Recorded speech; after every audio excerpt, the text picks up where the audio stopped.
और इसी बीच सीहोर से बड़ी खबर, 50 फीट गहराई में फंसी है मासूम, जिसे निकालने के लिए लगातार ऑपरेशन जारी है। सीहोर की ये इस वक्त की सबसे बड़ी खबर, जहां पर मुंगावली गांव में 2.5 साल की बच्ची सृष्टि 300 फीट गहरे बोरवेल में गिर गई है। बच्ची 50 फीट पर फंसी हुई है।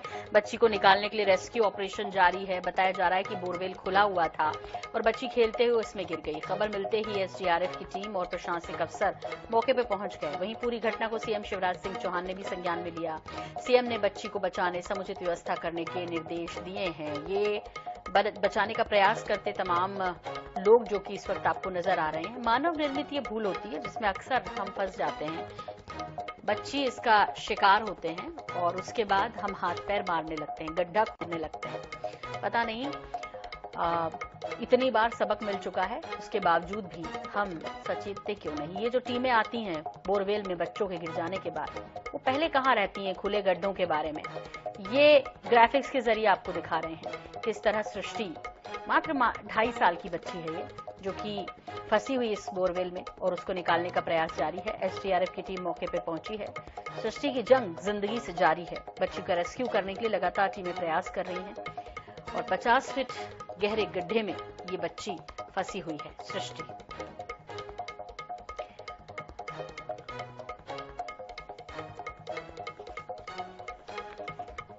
तो एक और घटना, खेत में खुला था बोरवेल जिसमें खेलते वक्त गिर गई बच्ची सृष्टि, इसका नाम, मात्र 2.5 साल की है ये। 300 फीट गहरा ये बोरवेल है जिसमें 50 फीट पर ये बच्ची फंसी हुई है।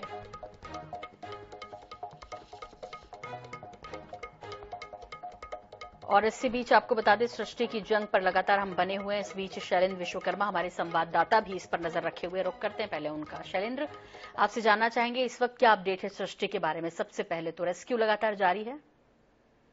जी, रेस्क्यू जारी है। यहाँ पे प्रशासनिक आला अधिकारी भी मौजूद हैं और भोपाल से आईजी भी मौजूद हैं और 2 जेसीबी और एक पोकलैंड की मदद से सृष्टि को निकालने की कोशिश की जा रही है। जी शैलेंद्र, एक बार जो दर्शक जो हैं, जो नए दर्शक हमारे साथ जुड़े हैं, जो इस मामले को भी पहली बार देख रहे हैं, उनके लिए विस्तार से पूरा ये सृष्टि कब गिरी, कब से रेस्क्यू चल रहा है।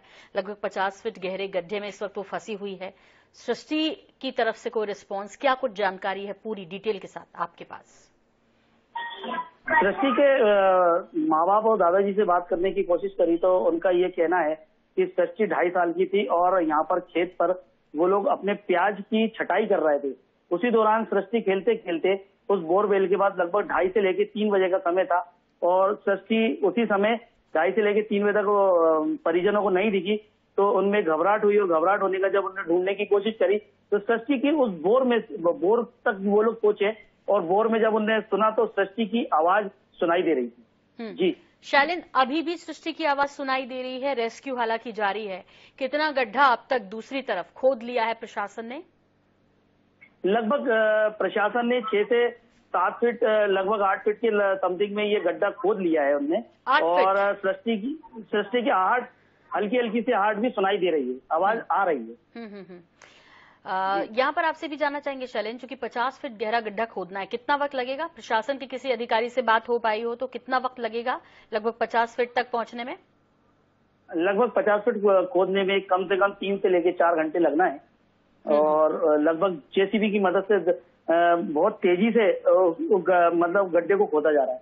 जी शैलेंद्र, आपसे ये भी समझना चाहेंगे कि सृष्टि, आपने कहा कि कुछ आहट वहां से है, सुनाई दे पा रही है, सृष्टि तक पहुंचाने के लिए कुछ, कि उन तक जो है वो ऑक्सीजन पहुंच जाए या खाने पीने का सामान कुछ पहुंच जाए, ये कर पा रहे हैं क्या प्रशासन? हाँ, प्रशासन पूरी तरह से मुस्तैदी से लगा हुआ है। ऑक्सीजन की भी व्यवस्था की है और दूसरी चीज सीसीटीवी कैमरे से सृष्टि को बार बार कैमरे की नजर से देखा भी जा रहा है और सृष्टि की कहीं ना कहीं आहट दिख भी रही है और सृष्टि को ऊपर से आवाज भी दी जा रही है तो शायद उसके कानों तक पहुंच रही है। तो कुछ ना कुछ वो भी नीचे से आवाज ऊपर से आवाज सुनकर कुछ ना कुछ वो भी आवाज रिस्पॉन्स कर रही है। ईश्वर करे कि वो रिस्पॉन्स ऐसे ही करती रहे। 3 से 4 घंटे लगेंगे शैलेंद्र, जिस तरह आप बता रहे हैं। अभी वहां मौके पर किस तरह के हालात हैं, क्या देख पा रहे हैं सृष्टि के माता पिता? जैसे आपने कहा, चिंता तो जाहिर तौर पर है और ये लापरवाही भी है जाहिर तौर पर। ये मानव निर्मित लापरवाही होती है। हजारों केस ऐसे हो चुके हैं, उसके बावजूद भी ये गड्ढा इस तरह खुला छोड़ दिया। उन्हीं का खेत था। नहीं, उनका खेत नहीं था, पड़ोसी खेत था। वृंदावन कुस्बा नामक है, उनका ही खेत था ये। और प्रशासन ने इसके लिए ऐसे खुले बोर वालों के लिए भी, कार्रवाई के लिए भी उन्होंने कई बार ऐसा कहा है। और नहीं कहा है, कुछ किया नहीं ना शैलेंद्र, कुछ किया होता तो शायद ये इस तरह से बोरवेल खुला नहीं रहता। जी, मगर एसपी साहब के द्वारा जो भी इस तरह की जानकारी देगा उसको उनने इनाम भी घोषित किए थे। जी, तो लगता है कि इस घटना का इंतजार कर रहे थे। कम से कम ये बड़ी गलती है जिसमें हमारे मासूम फंसते हैं, और जब हम ये देख लें कि यदि इस तरह के खुले बोरवेल हैं तो उसके लिए कुछ इनिशिएट क्यों नहीं करते, एक सवाल है। अनुराग मालवीय विशेष संवाददाता हमारे साथ जुड़ गए इस खबर पर। अनुराग, एक बार फिर से बोरवेल का हादसा, एक बार फिर से एक मासूम जिंदगी और मौत के बीच झूल रहा है और जंग लड़ रहा है, क्या कुछ जानकारी आपके पास? देखिए, बिल्कुल अगर हम बात करते हैं इस पूरे संदर्भ में जिस तरह की पूरी स्थितियां हैं, तो साफ तौर पे सबसे बड़ी बात तो यह है कि इस तरह की मध्य प्रदेश में हादसे हर एक महीने के अंतराल में होते हैं। बड़ी कार्रवाइयों की बात करें तो राज्य सरकार बड़े बड़े निर्देश जारी करती है। इन निर्देशों में कहा जाता है कि इस तरह की सजा होगी, उस तरह की सजा होगी। नोटिफिकेशन भी कई दफा हो जाते हैं, इनाम की घोषणा करते हैं कि इस तरह के लोगों की जानकारी देने वालों को। बावजूद इसके ये सूचना तंत्र फेल हो जाता है, जिला प्रशासन फेल हो जाता है, और सबसे बड़ी लापरवाही तो उन लोगों की है जो किसी की जान की परवाह किए बिना इस तरह के कृत्य करते हैं। जिस तरह की सजा मुकर्रर की गई है, अब देखने वाली बात यह होगी कि इस पूरे मामले में उस जमीन मालिक के ऊपर क्या कार्रवाई तुरंत में होती है, क्योंकि बच्ची, अब देखें तो हम जिस तरह के हालात हैं, 300 फीट नीचे अगर हम बात करें तो एक जो है बच्चे अपनी जान से लड़ाई कर रहा है, कहीं ना कहीं अपनी जान बचाने की कोशिश वो क्या कर रहा है, बाकी लोग, तमाम लोग कर रहे हैं। दूसरी बड़ी बात प्रशासनिक इंतजाम की होती है, पूरा प्रशासनिक अमला वहां पर पहुंच जाता है। लेकिन हम ये देखें कि मध्य प्रदेश की तुलना में गुजरात के पास में एनडीआरएफ की बात करें या बाकी तमाम संसाधनों की बात करें जो बचाव कार्यों में लगते हैं, उस तरह के संसाधनों की भी कमी है। तीसरी चीज, अगर अभी जो एक राहत की बात यह है कि कुछ देर पहले स्नीकोमीटर से जो चीजें ली गई थी उसके हिसाब से कहीं ना कहीं आवाज आ रही थी अंदर से बच्ची की, तो ये एक सुकून की बात है। लेकिन उसके बाद के अपडेट्स अभी तक के नहीं आए हैं। रही बात अभी इस पूरे राहत कार्य को प्रॉपरली शुरू होने में, तो 2 से ढाई घंटा लगेगा, क्योंकि पूरी विड्थ लेके इसकी गहराई की जाएगी। पहले इसका गहरीकरण किया जाएगा, यानी कि खुदाई की जाएगी, और उसके बाद में अलग अलग स्थानों से चौतरफा अंदर मिट्टी की स्थिति बहुत इंपॉर्टेंट होती है।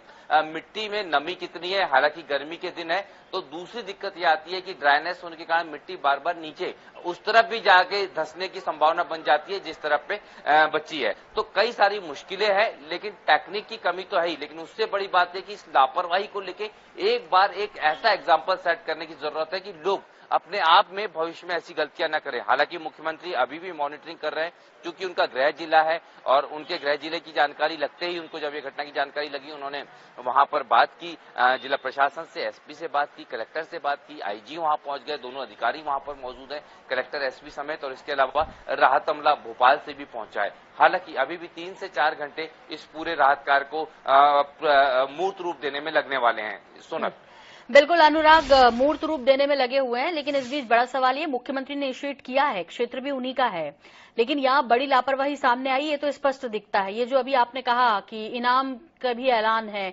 इसके अलावा सख्त कार्रवाई की भी ऐलान किया गया है, लेकिन लगता है कि ये जो टीमें इस घटना होने के बाद जो पहुंचती हैं, यदि वो समय समय पर निरीक्षण के दौरान पहुंचे तो शायद ये हादसे कम हो।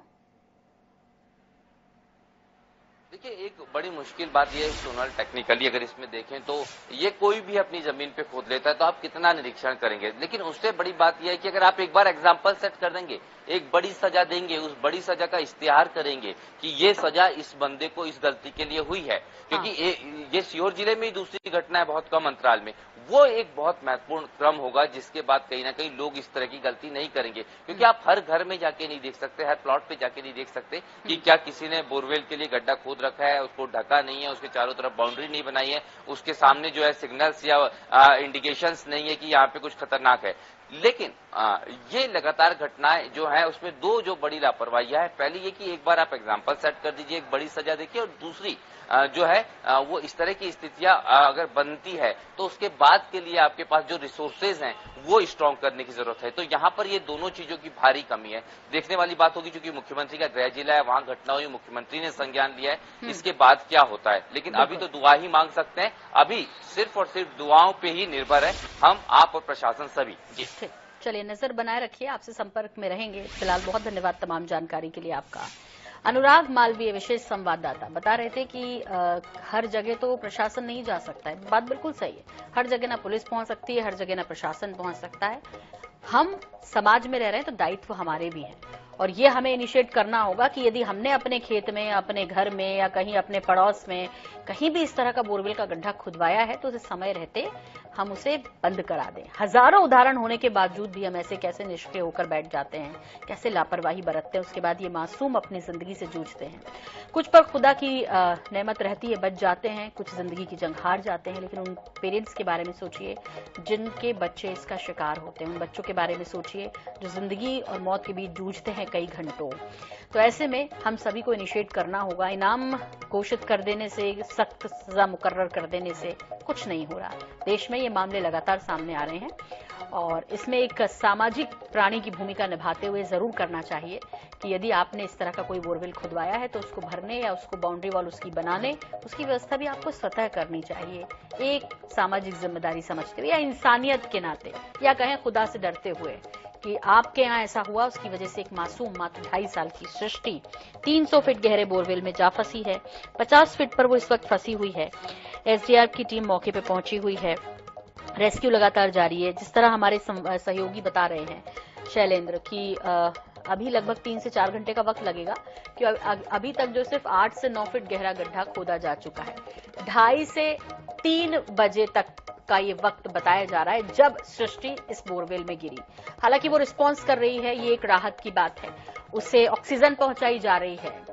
लेकिन इस बीच सबसे महत्वपूर्ण ये है कि अब कितना भी कर लिया जाए उस जमीन को खोदने में 50 फीट तक पहुंचने में थोड़ा वक्त तो लगेगा।